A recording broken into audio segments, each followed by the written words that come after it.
તમામ સુવિધા આપવાના દાવા વચ્ચે મોરબી સિવિલ હોસ્પિટલની આબરૂના ધજાગરા ઉડ્યા.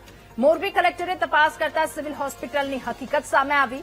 હોસ્પિટલમાં લિફ્ટથી લઈ પીવાના પાણીનું ફિલ્ટર બંધ હાલતમાં જોવા મળ્યું અને તપાસ દરમિયાન હોસ્પિટલમાં અનેક ખામીઓ સામે આવતા કલેક્ટરનું કડક વલણ પણ સામે આવ્યું. તમામ વિભાગની મુલાકાત લઈ સિવિલ સુપ્રિન્ટેન્ડન્ટે સૂચના આપી. વહેલામાં વહેલી તકે તમામ સુવિધાઓ ફરી ચાલુ કરવા માટે આદેશ આપવામાં આવ્યો તો જિલ્લા કલેક્ટર સ્વપ્નિલ ખેરે સિવિલ હોસ્પિટલની ઓચિંતી મુલાકાત લીધી હતી અને સરપ્રાઇઝ ચેકિંગના પગલે ઊંઘતો હોસ્પિટલનો સ્ટાફ દોડતો થયો. આજરોજ મોરબી સિવિલ હોસ્પિટલની મુલાકાત કરવામાં આવેલી. જિલ્લાના વિવિધ પેશન્ટ્સ અહીંયા આવે છે અને વિવિધ સમસ્યાઓ સાથે આવે છે. એમના સાથે પણ વાર્તાલાપ કરીને એમના જે ઇસ્યુઝ છે જાણવાના પ્રયત્નો કર્યા. જે સિવિલની ટીમ છે, તમામ ડોક્ટર્સ હોય કે નર્સિંગ સ્ટાફ હોય, બધા જ ખૂબ કન્સ્ટ્રેન્ટ્સના વચ્ચે કામ કરી રહ્યા છે. ઇન્ફ્રાસ્ટ્રક્ચરના પણ ઘણા બધા કન્સ્ટ્રેન્ટ્સ છે, છતાં એ પોતાનું બેસ્ટ આપવાના પ્રયત્નો કરી રહ્યા છે.